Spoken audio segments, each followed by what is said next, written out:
नमस्कार, आप देख रहे हैं आज तक। आपके साथ मैं हूं सईद अंसारी। स्वागत है आपका दस्तक में। चीन चारों तरफ से घिर गया है और उसको घेरा है हिंदुस्तान ने। हिंदुस्तान के प्रधानमंत्री नरेंद्र मोदी ने एक ऐसा चक्रव्यूह बनाया है जिसमें से निकलना चीन के लिए मुश्किल ही नहीं, नामुमकिन है। क्योंकि यह घेराबंदी सिर्फ लद्दाख में सेना की टुकड़ी भेजने तक नहीं, बल्कि उससे कहीं ज्यादा आगे तक की है।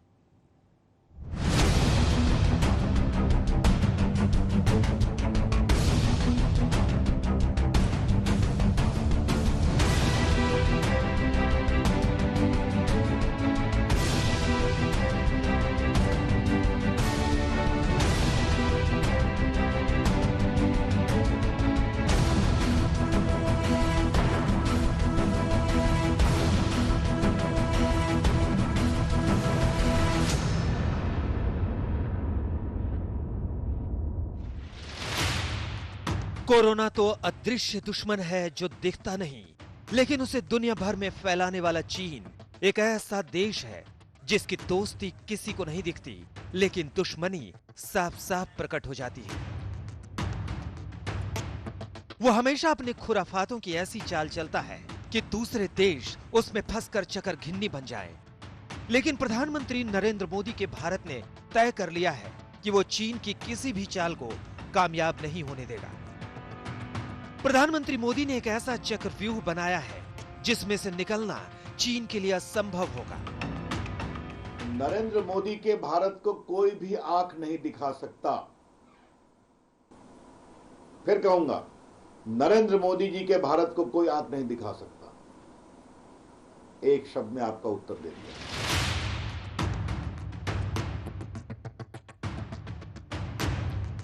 उस चक्रव्यूह का सबसे बाहरी व्यू है सामरिक, उसके अंदर का व्यू है कूटनीतिक, उसके अंदर का व्यू है आर्थिक। तो एक एक कर आप भी जान लीजिए कि कैसे चीन की विस्तारवादी सोच को लगाम कसने के लिए प्रधानमंत्री मोदी ने बना रखा है एक जबरदस्त रणनीतिक चक्रव्यूह। इसकी शुरुआत होती है रक्षा मामलों से। पूर्वी लद्दाख के 3 केंद्रों पर चीन ने घुसपैठ कर ली, अपने सैनिक टुकड़ी के साथ डट गया। उसने सोचा होगा कि भारत कोई पलटवार नहीं करेगा, लेकिन हिंदुस्तान की सेना जा डटी।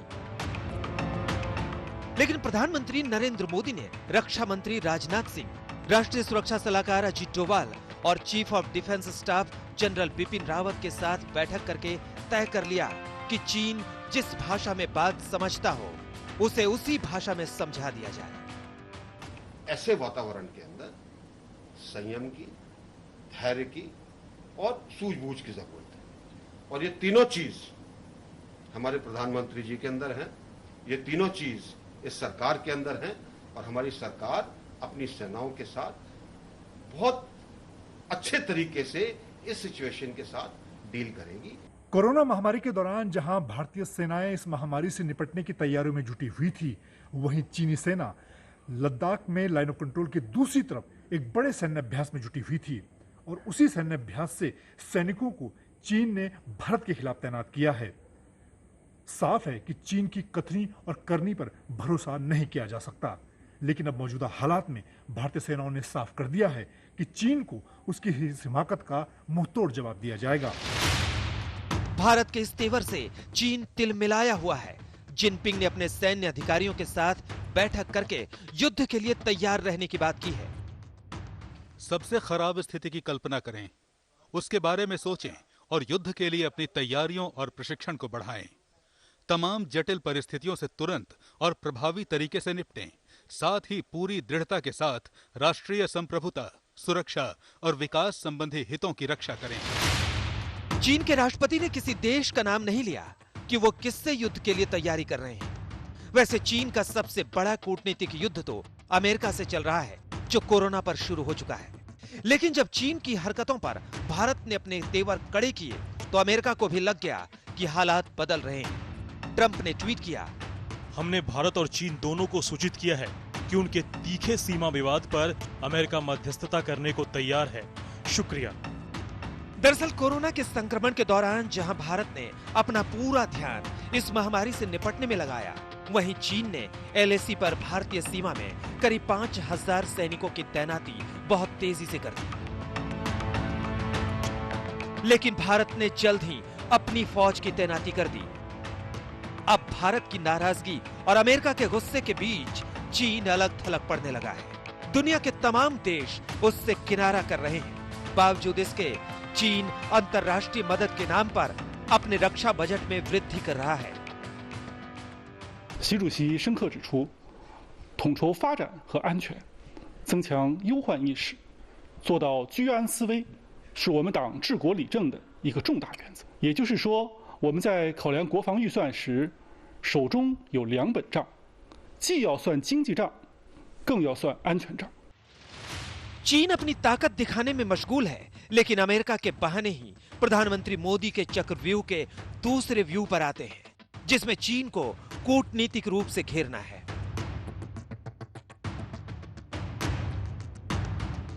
चीन ने ताइवान की आजादी का अतिक्रमण कर रखा है, लेकिन दुश्मन का दुश्मन दोस्त की कूटनीति का इस्तेमाल करते हुए भारत ने ताइवान का कूटनीतिक समर्थन कर दिया।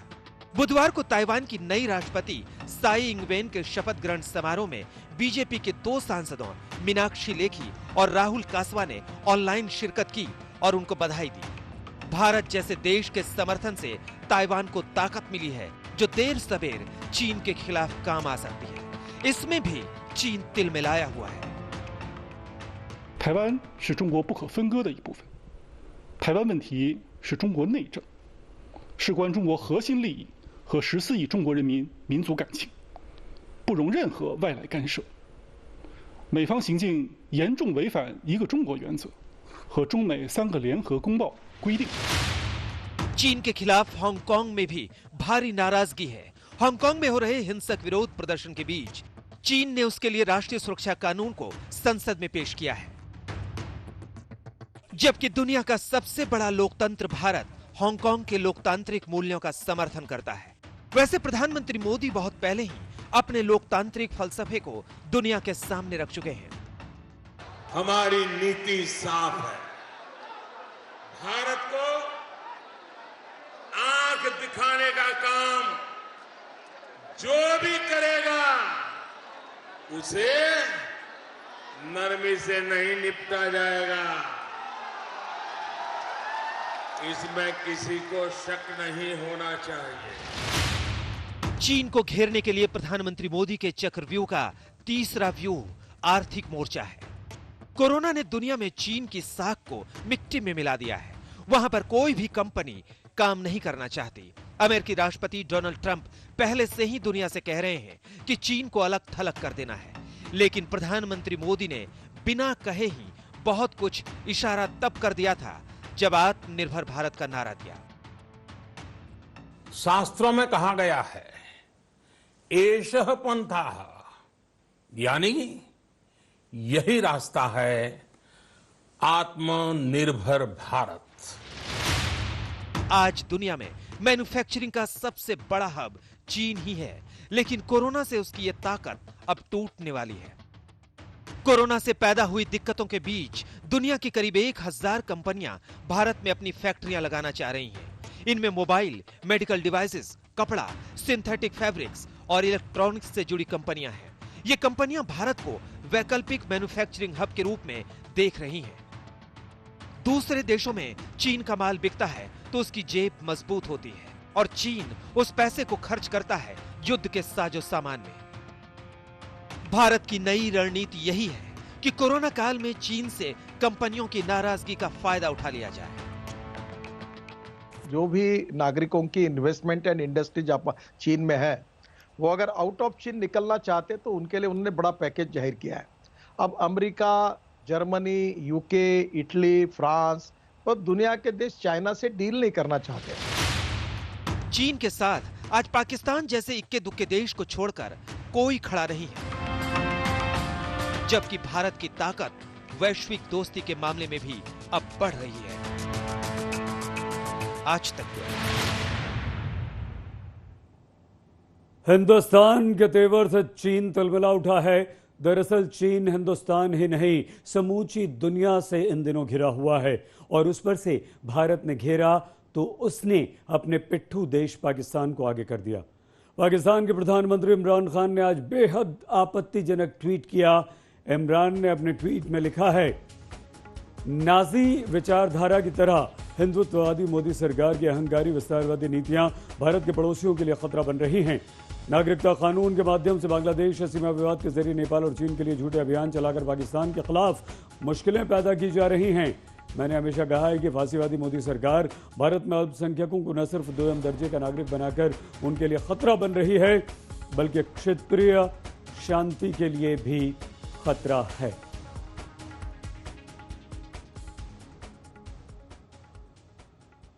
जिस समय पूरी दुनिया चीन के फैलाए कोरोना वायरस से लड़ रही है, उस समय चीन ने पूर्वी लद्दाख में भारतीय सीमा में अपनी सेना की घुसपैठ करा दी है। हमारी सेना उसका मुंह तोड़ जवाब दे रही है, लेकिन सरकार के स्तर पर क्या प्लान है, इस पर थोड़ी ही देर पहले देश के कानून मंत्री रविशंकर प्रसाद से एक्सक्लूसिव बातचीत की हमारी साथी श्वेता ने। जैसा कि हमने कहा था कि आज के सबसे बड़े न्यूज मेकर हैं केंद्रीय मंत्री रविशंकर प्रसाद, और वो इसीलिए क्योंकि लॉकडाउन को लेकर जिस तरह से आरोप लग रहे थे उनका जबरदस्त जवाब उन्होंने दिया है। उस पर तो हम जवाब लेंगे। रविशंकर जी, बहुत स्वागत है आपका हमारे साथ जुड़ने के लिए। लेकिन ये बताइए कि नेपाल ने जो अपना नक्शा बदल लिया, कहीं ऐसा तो नहीं हुआ कि आपकी बात को सुनकर कि मोदी के भारत को कोई आंख नहीं दिखा सकता है, इसका असर हो गया है या सच में कुछ बैक चैनल्स चले हैं भारत की तरफ से? देखिए, आज मैंने अपनी प्रेस कॉन्फ्रेंस श्वेता जी किया था राहुल गांधी का जवाब देने के लिए। उसी में एक पत्रकार ने मुझसे सवाल किया कि राहुल गांधी ने पूछा कि आजकल नेपाल भी आंख दिखा रहा है, तो हमने कहा कि नरेंद्र मोदी के भारत को कोई आंख नहीं दिखा सकता। और ये मैं आपके सामने भी रिपीट कर रहा हूं कि नरेंद्र मोदी के भारत को कोई आंख नहीं दिखा सकता। भारत शांति में विश्वास करता है, भारत बातचीत कर सभी समस्याओं का हल निकालने के लिए संकल्पित है। लेकिन इतना बहुत कहूंगा विनम्रता के साथ, ये 2020 का हिंदुस्तान है जिसके चुने हुए प्रधानमंत्री नरेंद्र मोदी है। ये 1962 का हिंदुस्तान नहीं है, और ये बात बहुत विनम्रता से मैं कहना चाहता हूं। लेकिन चीन को लेकर टकराव की स्थिति तो बनी ही हुई है। हम देख रहे हैं किस तरीके से बार बार वो अपनी तरफ से उकसाने की पूरी कोशिश में लगा है। देखिए, जहां तक चीन का सवाल है, इसमें दोनों प्रकार से विदेश नीति का संचालन करने वाले लोग अपनी बातचीत का रास्ता करेंगे, डिप्लोमेटिक चैनल काम करेगा। अगर कोई दबाने की कोशिश करेगा तो सेना अपना काम करेगी। तो ये इतना काम चल रहा है, उसकी चर्चा करने की आवश्यकता नहीं है आपके टीवी चैनल पर। कोरोना का संक्रमण बहुत तेजी से फैल रहा है। इस लॉकडाउन 4 के 10 दिनों में ही कोरोना के मामले 55,000 से ज्यादा बढ़ गए। तो ऐसे में लॉकडाउन 5 में क्या होगा, इस पर बड़ा सवाल है। इस बीच हमारे देश के दो सबसे बड़े महानगर दिल्ली और मुंबई में कोरोना का विस्फोट खतरनाक स्तर पर पहुंच गया है।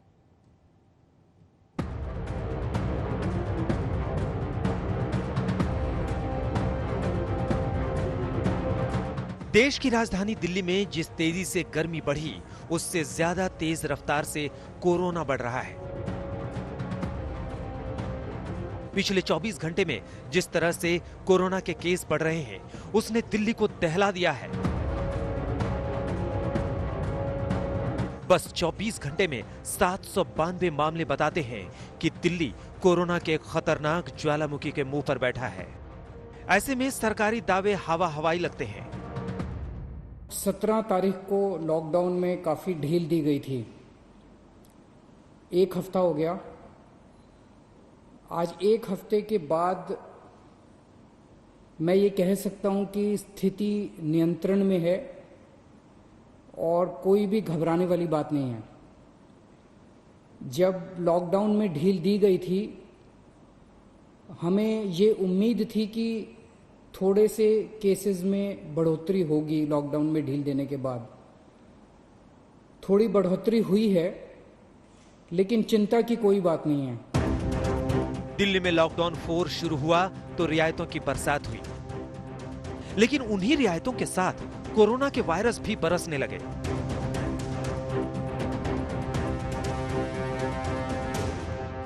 दिल्ली में पिछले 24 घंटे में कोरोना के 792 नए मरीज आए, जो अब तक का रिकॉर्ड है। दिल्ली में आज कोरोना पीड़ितों की संख्या 15,267 हो गई है। कोरोना से दिल्ली में 303 लोगों की मौत हो चुकी है, जिनमें 15 लोगों की मौत तो पिछले 24 घंटे के अंदर हुई है। लॉकडाउन 4 के 10 दिनों में ही कोरोना के 5,203 मरीज आए। आलम यह है कि गुजरात को पीछे छोड़ दिल्ली तीसरा राज्य बन गया है, जहां कोरोना के मरीज सबसे ज्यादा हैं। कोरोना का विस्फोट लॉकडाउन 4 में सबसे ज्यादा हुआ। लॉकडाउन 4 में जहां दिल्ली में काफी रियायतें दी गई, वहीं कोरोना के मामले भी लगातार बढ़ते जा रहे हैं। आज तो दिल्ली में कोरोना के केसेस सबसे ज्यादा मिले हैं, यानी खतरा अभी टला नहीं है, खतरा अभी बाकी है। संभल कर चलने की और भी ज्यादा जरूरत है। दिल्ली के बाद मुंबई चलते हैं, जहां कोरोना का वायरस हवाओं में घूम रहा है।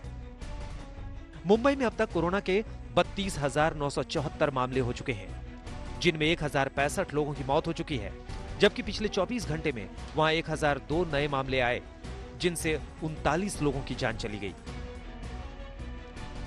मुंबई में एक तरफ प्रवासी मजदूरों का बार बार सड़क पर आ जाना एक नई मुसीबत है, तो दूसरी तरफ धारावी जैसी विशालकाय झुग्गी में फैला वायरस सिरदर्द बना हुआ है। हमारी हॉस्पिटल मैनेजमेंट, हमारी एम्बुलेंस मैनेजमेंट, हमारी बेड मैनेजमेंट और डॉक्टर की मैनेजमेंट सही है, और हम अगर अपना डेथ रेट को हम नेशनल एवरेज पे मैच कर सकते हैं, तो तब केस चाहे आपके पास 10,000 हैं, चाहे 1 लाख हैं, चाहे 2 लाख हैं, उससे डरने की बात नहीं है। जब तक हमारे पास मैनेजमेंट की शक्ति है और लोगों को हम उनको ट्रीट करके 97%, 98% लोगों को हम ठीक करके घर भेज सकते हैं। मुंबई की एक त्रासदी वहां कोरोना योद्धाओं में फैलता वायरस भी है, खासकर पुलिस वालों में। ऐसे में लॉकडाउन 5 पर फैसले में सरकार को बहुत कुछ सोचना होगा। आज तक ब्यूरो। लॉकडाउन के दौरान भी और खासकर लॉकडाउन 4 में जिस तरह से कोरोना के मामले काफ़ी बढ़े हैं, उस पर कांग्रेस के पूर्व अध्यक्ष राहुल गांधी ने मोदी सरकार की लॉकडाउन पॉलिसी को पूरी तरह से फेल बता दिया। इस पर मोदी सरकार की तरफ से जवाब देने आए कानून मंत्री रविशंकर प्रसाद, और उन्होंने कहा कि सरकार कह रही है कि राहुल देश को गुमराह कर रहे हैं, भ्रमित कर रहे हैं। 60 दिन हो गए, तो आई थिंक प्रधानमंत्री हिमसेल्फ विल एक्सेप्ट। प्रधानमंत्री को देश को बताना पड़ेगा कि आगे क्या करना है, तो प्रधानमंत्री को अग्रेसिवली फ्रंट फुट पे फिर से आना पड़ेगा। माननीय प्रधानमंत्री नरेंद्र मोदी जी ने जो हिम्मत दिखाई है, जो देश को नेतृत्व दिया है, जो पूरे देश को एक साथ जोड़कर काम करने की कोशिश की है, उसका यह फायदा है। Mister Rahul Gandhi, the prime minister Narendra Modi is playing from the front foot. Lockdown का जो लक्ष्य है वो प्राप्त नहीं हुआ। प्रधानमंत्री ने कहा था 21 दिन में लॉकडाउन कोरोना को हरा देगा। कोरोना तो बढ़ता जा रहा है। आप कहते हैं लॉकडाउन कोई सोल्यूशन नहीं है, तो अपने मुख्यमंत्री को नहीं समझाते हैं आप, या वो आपकी बात नहीं सुनते हैं, या आपकी बात में इतना हल्कापन है कि उसको वजन नहीं देते। जो हमारे मजदूर भाई बहन हैं, उनकी आप कैसे मदद करोगे? जो आप हमारे जो छोटे स्मॉल एंड मीडियम बिजनेसेस हैं, उनको आप क्या उनकी आप मदद करना चाहते हो, नहीं करना चाहते हो, क्या प्लान है? 52,000 करोड़ से अधिक रुपया सीधा गरीबों के बैंक अकाउंट में भेजा गया है। 1,70,000 करोड़ का पैकेज दिया गया है। बाकी घोषणाएं वित्त मंत्री ने की हैं, प्रधानमंत्री ने 20 लाख करोड़ की घोषणाएं की हैं। आपको पता ही है देश के लिए। बीमारी 21 दिन में गायब नहीं हुई, बीमारी बढ़ रही है। आपकी स्ट्रेटेजी क्या है? लॉकडाउन को आप किस प्रकार से देखते हैं? इसको आप किस प्रकार से रिलीज करेंगे? जो उन्होंने कल कहा, पहले भी कहे हैं, lockdown no solution to beat corona virus. सबसे पहले लॉकडाउन किसने किया? पंजाब ने किया। किसने किया? राजस्थान ने किया। और अभी 31 मई तक इसको बढ़ाने में मुख्यमंत्रियों की बैठक के पहले ही महाराष्ट्र ने फैसला कर लिया, पंजाब ने फैसला कर दिया। ये मैं कोई राजनीतिक पॉइंट स्कोर नहीं करना चाह रहा हूं।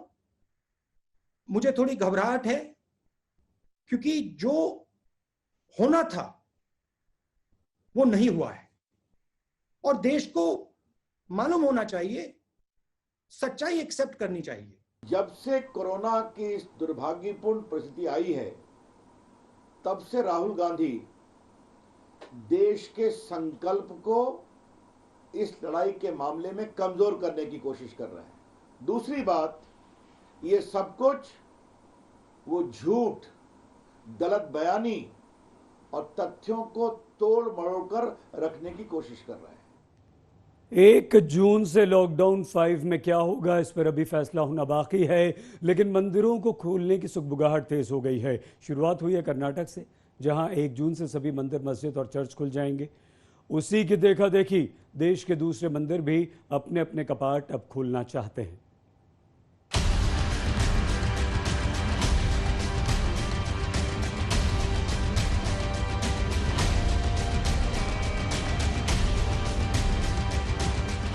एक जून से लॉकडाउन का क्या होगा पता नहीं, लेकिन कर्नाटक के सारे धर्मस्थल खुल जाएंगे।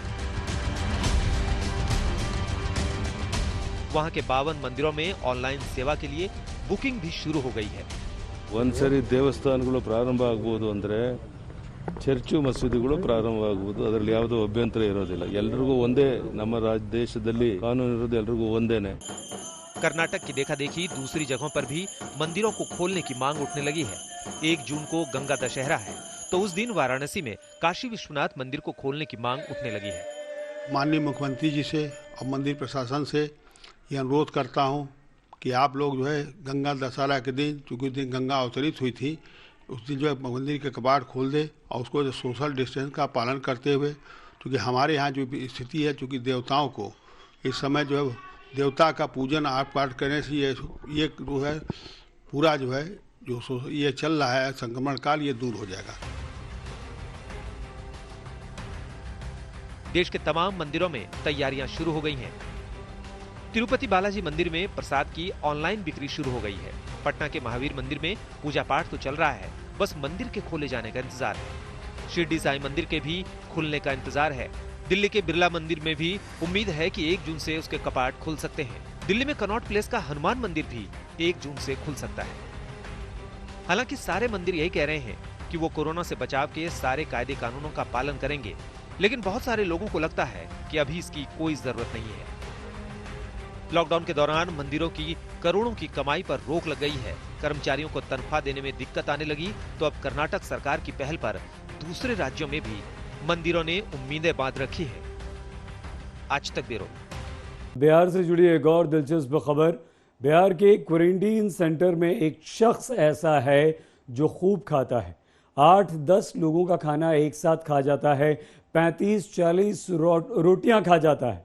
हैरान रह जाएंगे आप जब ये पता चलेगा कि ये सब खाने के बाद वो लिट्टी भी खूब खाता है।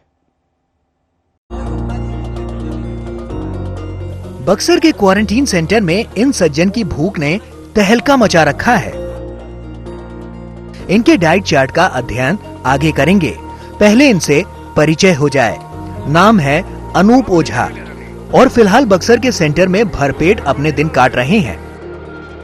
सुबह से दोपहर, शाम और रात तक ये अपने खाने के कार्यक्रम में मशगूल रहते हैं। अनूप की भूख ऐसी है कि कई लोगों का खाना अकेले अपने दम पर गटक जा रहे हैं। लोग भूखे ना रह जाएं, इसके लिए बेचारे रसोइयों को बार बार हांडी चढ़ानी पड़ती है। खैर, जरा देखिए इनके खाने पीने का पूरा लेखा जोखा। सुबह के नाश्ते में 40 रोटी और सब्जी, खाने में कई प्लेट चावल दाल सब्जी। एक दिन में 60 लिट्टी पर हाथ साफ किया।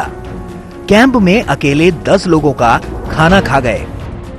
इनके खाने पीने की ख्याति कैंप की दीवारों से बाहर निकलकर फैल चुकी है और ये साहब खुद जानते हैं कि वो खाने पीने में कितने उस्ताद हैं। बक्सर से पुष्पेंद्र कुमार पांडे के साथ आज तक ब्यूरो।